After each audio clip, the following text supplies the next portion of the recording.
About 2 weeks ago, I was using Martin's laptop because mine was dead, and I needed to check an email about my kid's daycare. Nothing sus about that, right? But when I opened the browser, I saw he had been looking at visa requirements for Singapore. We've never talked about Singapore. Like, never ever. I didn't think much of it TBH, maybe it was for something else, but then I noticed he'd also been looking at international schools in Singapore. We have a 3YO and a 1NIO. Why would he be looking at schools in another country? I closed the laptop and tried to forget about it, but something felt off. That night at dinner, I casually asked if he'd ever thought about visiting Singapore, and he got this weird look on his face and said, "Not really, why?" and changed the subject super fast. I could tell he was lying because he wouldn't make eye contact and kept fidgeting with his fork. Red flag FR. The next day, while he was at work, I went through his laptop again. I know. Invasion of privacy, whatever, but I was freaking out. I found emails between him and someone named Grace. The emails weren't like super explicit or anything, but there was definitely something going on. She kept saying stuff like, "I can't wait until we can be together properly," and "The waiting is killing me." But here's where it gets really messed up. In one email she said, "I've been looking at houses near that school we liked. Plenty of room for the kids to play." The kids. My kids. What the actual hell? I kept digging and found out Martin had applied for a job transfer to their Singapore office. He never mentioned this to me. Not once. And he'd been approved. The transfer was scheduled for next month. He had a freaking plane ticket already purchased. I felt like I couldn't breathe. Martin and I have been together since high school. We have 2 beautiful children together. How could he do this? How could he plan to take my babies away from me? I was literally shaking so hard I dropped his laptop and cracked the screen. Oops.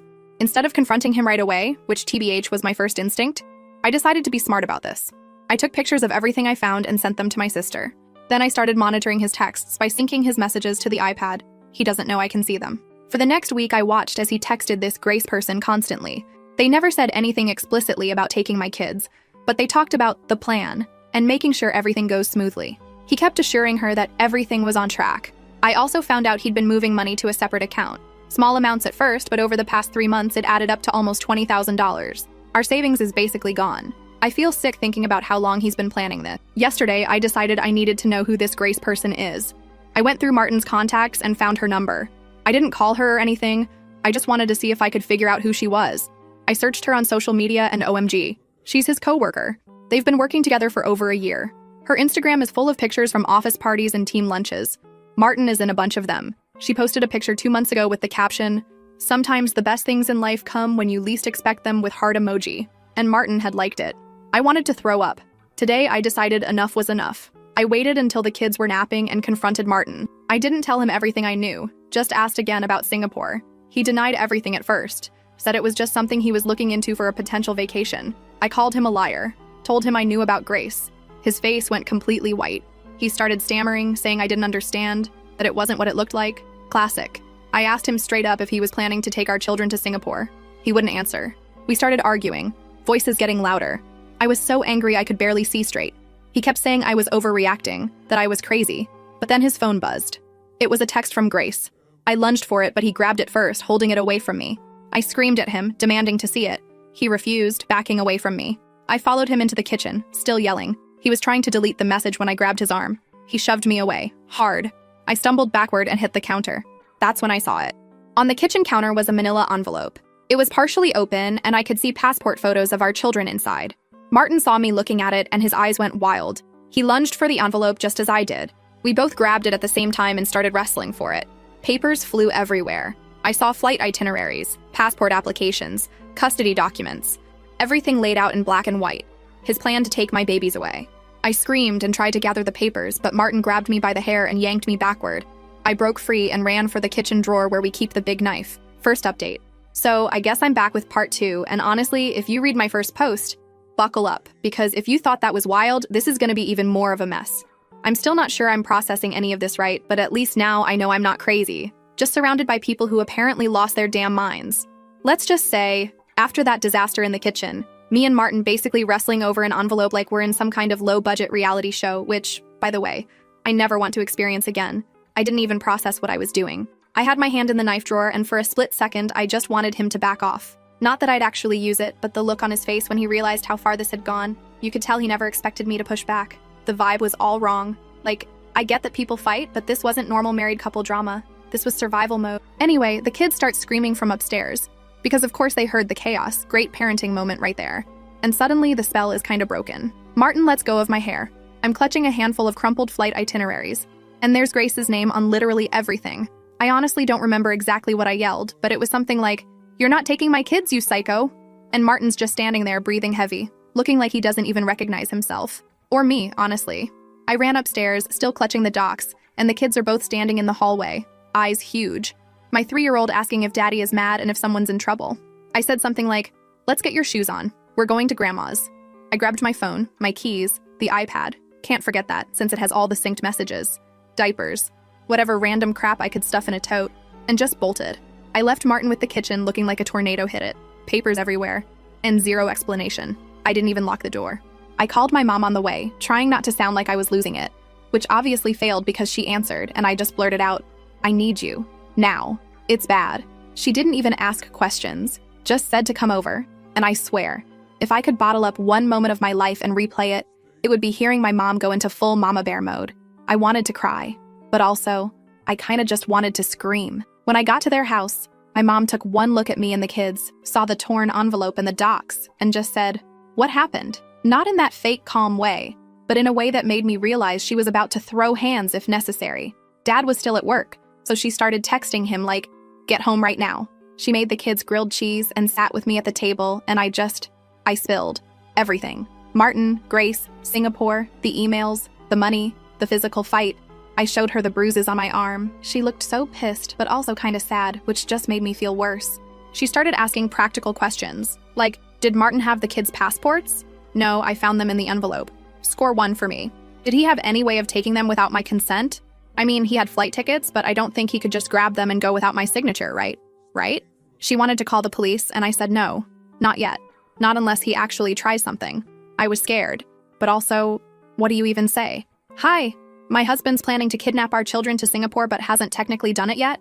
It sounds like a bad soap opera. Dad got home maybe an hour later, and that's when things got loud. My dad is usually the, "Let's talk this out, nobody needs to yell" type, but not this time. He wanted to go straight to Martin's place and talk some sense into him. Mom was all for it, but I said no, because honestly, I was scared he'd make things worse. My dad's got this old school protect my daughter at all costs energy, which is sweet, but also, I didn't want him to get arrested for breaking down the door. So we kinda sat in this weird tension, like all of us waiting for a bomb to go off. The kids were running around like nothing happened, thank God for tablets and SpongeBob. And I was just scrolling through Martin's messages on the iPad, my mom reading over my shoulder. Grace texted him again, something like, "Did you talk to her? Is she going to sign?" And Martin replied, "She's being difficult. I'll handle it." My mom just snorted like, "He's got another thing coming if he thinks you're going to roll over." I honestly loved her so much in that moment, even if my stomach was in knots. It got even more awkward when Martin started blowing up my phone. First, it was calls, then texts, then more calls. I ignored all of them, but finally, he sent this long, rambling voice note. He said I was overreacting, that I was making a scene in front of the kids, that nothing was set in stone, and he just wanted what was best for everyone. He never said, "I'm sorry," not once. He kept making it sound like I was the one causing problems. My mom wanted to call him back and read him the riot act, but I said no because I wanted to control the story. I wanted to see what he'd do next. Maybe that was stupid, but I was sick of being the one who reacted. I wanted to be the one who acted for once. Dad, meanwhile, was on his own mission. He started calling his friend who knows someone in family law. Classic dad move, networking when I'm falling apart. And he was all, "We need to talk to someone who understands this stuff because if Martin tries anything, we need to be ready." Mom started texting Martin's mom, because apparently they still talk sometimes, which is news to me. She just sent a simple, "We need to talk. Now." No explanation. Martin's mom called back within minutes, and from what I could hear, she was totally caught off guard. She kept asking if I was okay, if the kids were safe, if Martin really did all that. I could hear the disbelief in her voice, like her son would never do something like that. My mom wasn't having it. She just said, "Your son planned to take my grandkids out of the country without telling anyone. We have proof." She sent her some of the photos I'd taken of the docs, and after that, Martin's mom got real quiet. I don't think she knew what to say. That night was the longest of my life. I barely slept. Every time I closed my eyes, I kept replaying the kitchen fight, the look on Martin's face, the way he just snapped. I kept waiting for someone to show up at the door. Him, Grace, the police. I don't know. I guess I was kind of paranoid, but also, after what I'd seen, how could I not be? In the morning, I woke up to find my dad already dressed, making coffee, and typing out a list on his phone. He was in crisis mode, which for him means lists, plans, and backup plans. He wanted to go to the house and get the rest of our stuff because, let's be real, I wasn't taking the kids back there. Not with Martin around. He suggested I call a lawyer, and my mom agreed. They both offered to pay, which I appreciated, since Martin had drained our savings. I felt weird about it, but also, what choice did I have? I texted my sister to fill her in, and she was immediately like, "Do not go back alone. I'll come with you." She's always been the more confrontational one in the family, and TBH, I was grateful to have her. We drove over mid-morning, and the whole time my hands were shaking on the wheel.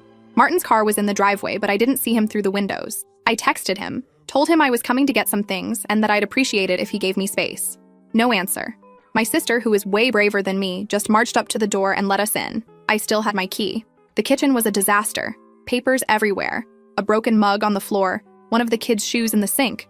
It smelled like someone had tried to clean up and just given up halfway. Martin was upstairs, and when he heard us come in, he stomped down. He started right in, asking what I was doing, why I'd run off with the kids. He tried to make it sound like I was the one who abandoned him. My sister just stared him down and told him to back off, which he did, probably because she looked ready to throw down. We started grabbing clothes, toys, diapers, all the boring kid stuff.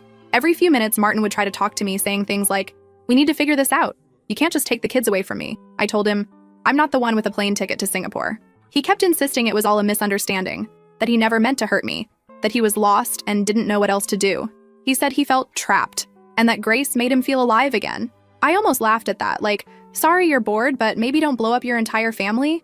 Then he said something that honestly floored me. He said, "You always act like you know best. You never listen to what I want." Like, wow, okay, so this is my fault now? I told him I wasn't going to stand there and argue about who listens better. I just wanted my kids safe, and I wasn't going to sign anything ever that let him take them out of the country. He got quiet after that, but the look on his face was pure resentment, like I'd ruined his life by stopping him from running off with his girlfriend and my kids. As we left, my sister took photos of the house, the mess, the papers, just in case. Martin watched us go from the front porch, arms crossed, glaring. Back at my parents', Dad was waiting with info from his lawyer friend, who basically said Martin couldn't take the kids out of the country without my permission. But if he tried, it'd be a huge, messy legal thing. He said to watch out for Martin trying to get me to sign something just for travel or whatever, and to keep all the passports and docs somewhere safe. So of course my mom immediately put everything in a lockbox in her closet. She's not playing around. A few hours later, Martin's mom showed up at my parents' house.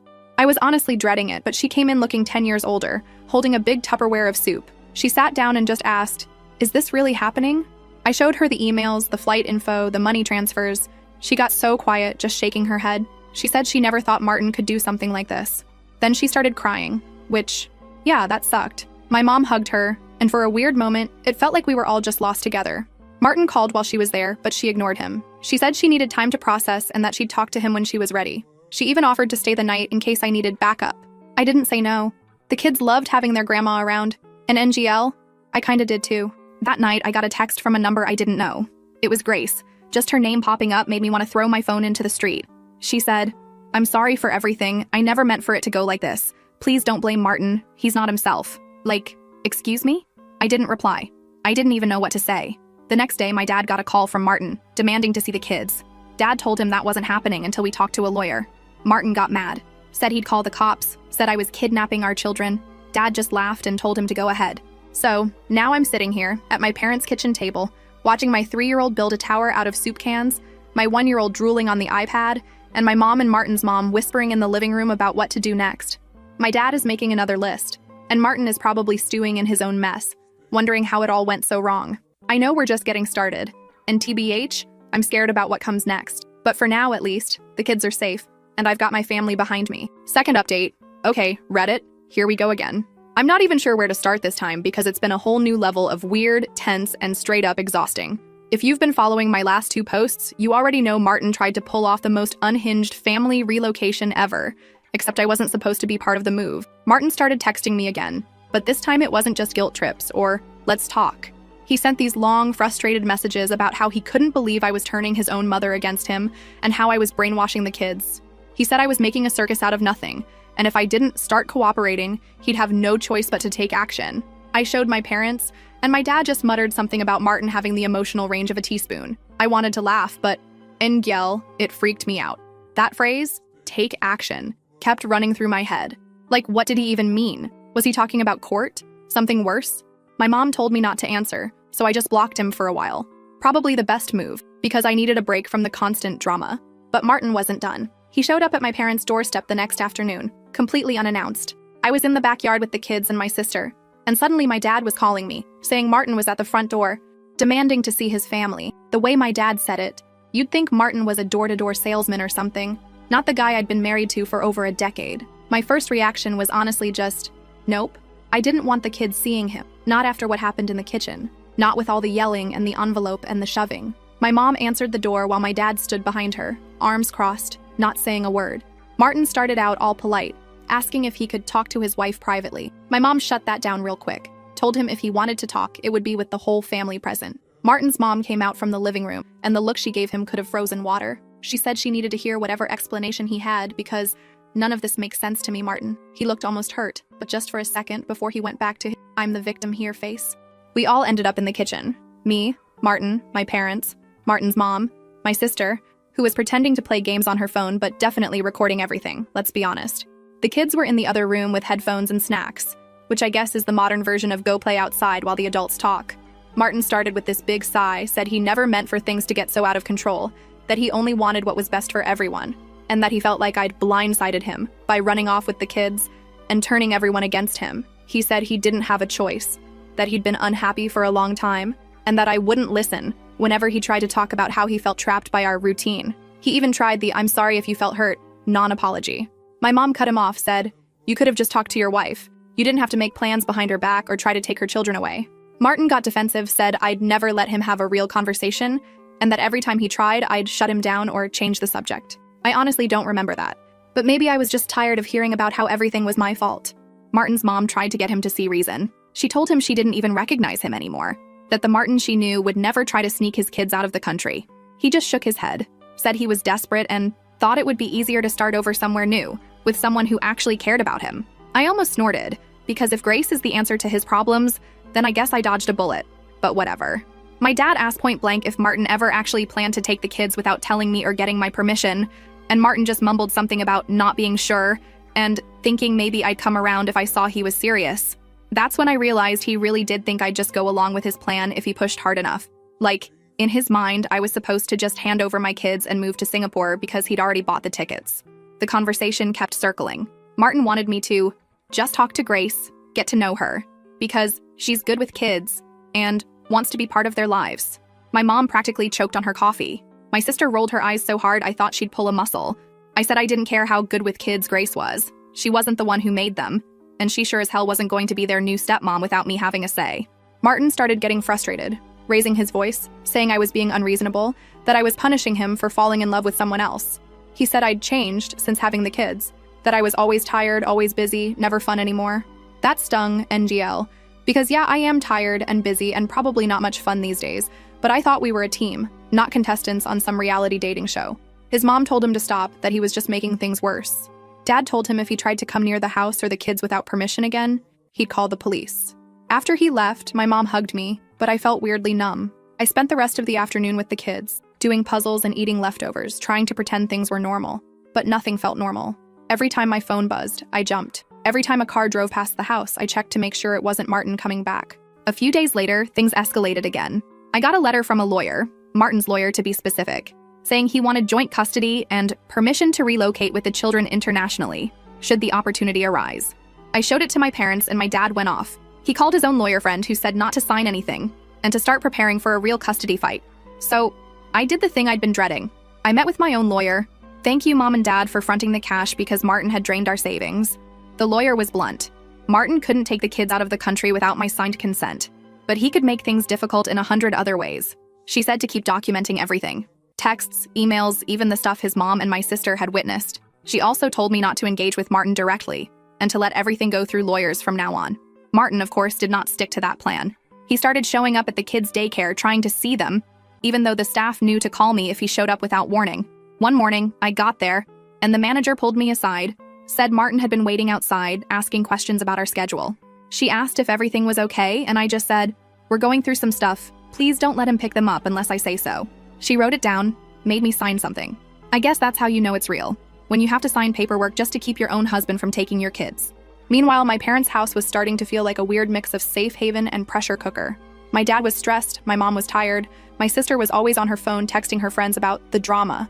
My 3-year-old started having nightmares, waking up crying for daddy, which broke my heart. I tried my best to keep things calm, but some days I just wanted to run away myself. Martin's mom was still staying with us, but you could tell she was torn. She loved her son, but she also loved her grandkids, and she kept apologizing for not seeing this coming. I didn't blame her, but it was weird having her around all the time. Sometimes I'd catch her crying in the laundry room. Then, out of nowhere, Grace messaged me again. This time, it was a long, rambling wall of text about how she never wanted to break up a family and didn't realize how complicated things would get. She said she just wanted Martin to be happy, and that maybe if I gave her a chance, we could all figure out a way to make this work. I didn't even answer. What was I supposed to say? Sure, let's all move to Singapore and braid each other's hair? No thanks. My lawyer kept pushing me to get a formal custody order in place, so Martin couldn't just show up and take the kids whenever he felt like it. I dragged my feet, partly because I hated the idea of turning my whole life into paperwork, partly because I was still hoping Martin would just snap out of it and realize what he was doing. But the more he pushed, the less I trusted him. He started sending me screenshots of other people's messages saying things like, "Everyone thinks you're overreacting," and "You're making me look like a monster." I recognized some of the names, mutual friends, a couple of his cousins, but I also knew he was cherry-picking. I started second-guessing myself, wondering if maybe I was being too harsh, if maybe I was the one making things worse. But every time I thought about giving in, I remembered the envelope, the flight tickets, the way he grabbed my arm in the kitchen. I couldn't let myself forget. One night, my dad and Martin's mom got into a heated argument at the dinner table. Dad was frustrated. He wanted to protect me and the kids, but he also hated having so much tension in his house. Martin's mom said he needed to try harder to see things from Martin's perspective, that he's not evil, just lost. My dad snapped, said, "Lost doesn't mean you get to drag everyone else down with you." It got awkward, and my mom had to step in, trying to smooth things over. I just wanted to disappear. Meanwhile, the kids were getting more clingy, especially my 3-year-old, who started acting out at daycare and refusing to go to sleep without me in the room. The 1-year-old was teething again, because of course she was. So between the legal drama, the family tension, and the constant sleep deprivation, I was running on fumes. But I kept moving, because what else can you do? People kept telling me I was so strong, but honestly, I just didn't have another option. A few days later, my lawyer called to say Martin had filed a motion for emergency visitation, claiming I was withholding the children and alienating them from their father. I swear, every time I thought things couldn't get worse, Martin found a new way to surprise me. The court set a date for a temporary hearing, and suddenly everything felt real in a way it hadn't before. My parents started making lists of what I needed to bring, what evidence to print, who could vouch for where the kids had been. It was like prepping for battle, except the enemy used to kiss me goodnight and bring me coffee in the mornings. The night before the hearing, Martin texted me, not about the kids, but about the house. He wanted to know when I was going to come get the rest of my crap, because he needed space. He said he was staying at Grace's place now, and that he'd changed the locks. I guess that was supposed to hurt my feelings, but mostly I just felt relief. The house wasn't home anymore. My home was wherever my kids were safe. The hearing itself was a blur.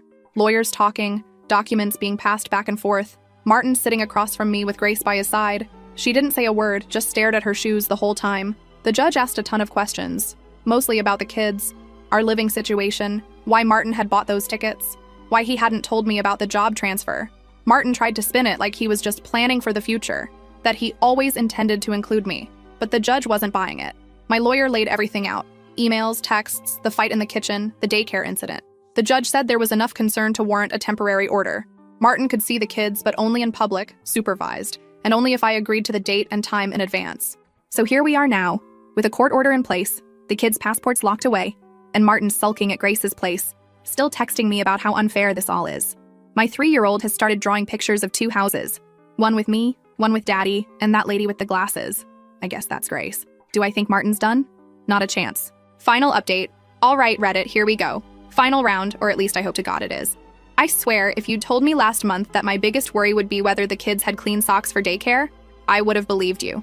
Instead, I'm splitting my life between my parents' guest room, tense court hearings, and supervised playground visits where everyone is pretending this is just a rough patch. If you've stuck with me so far, thanks, because this has been the wildest, messiest, most exhausting saga of my life, and I wouldn't have believed half of it if someone else told me. So, after the court put that temporary order in place, things got weirdly quiet for like a whole week. Martin kept texting, but it was mostly this mix of, "When can I see the kids?" and "You're making this harder than it needs to be." I never replied directly, just forwarded everything to my lawyer. He also kept trying to talk to my mom, which, NGL, was hilarious because she started screening every call, and the few times she picked up, she'd just tell him to talk to his own lawyer or hang up. My dad joked that the house needed a no drama sign on the porch, but let's be real, nobody was laughing. Martin's mom was still staying with us, and it was tense, but not for the reasons you might think. She was super quiet, helping with the kids, but she started asking a lot more questions about what Martin was like at home, if I'd noticed him changing lately, if he was under pressure. She didn't want to take sides, but you could tell she was struggling. One night, after everyone else was asleep, she told me she blamed herself for not seeing how unhappy he'd been, and that maybe if she'd pushed him to talk more, things would be different. I didn't know what to say, honestly. I just said, "He's not the only one who's unhappy now." She actually laughed at that, in a sad kind of way. The first supervised visit was at this weird little play cafe in town, the kind with overpriced coffee and a ball pit that smells like feet. My mom came with me because, let's be real, I wasn't about to do this alone. Martin was already there when we got there, sitting at a table with 2 drinks and a plastic dinosaur for the kids. He tried to act like everything was normal, but you could tell he was nervous. My 3-year-old ran to him, but the 1-year-old clung to me like a spider monkey. Martin tried to pick her up, but she just buried her face in my shoulder. He kept trying to make conversation, asking about the kids' favorite shows, if they'd been to the park, if they missed their old room. I answered, but only in the most basic way, like I was filling out a survey. My mom didn't even bother pretending to be friendly. She just sat there, scrolling through her phone, making it clear she was there to supervise, not socialize. Halfway through, Martin tried to talk to me about moving forward.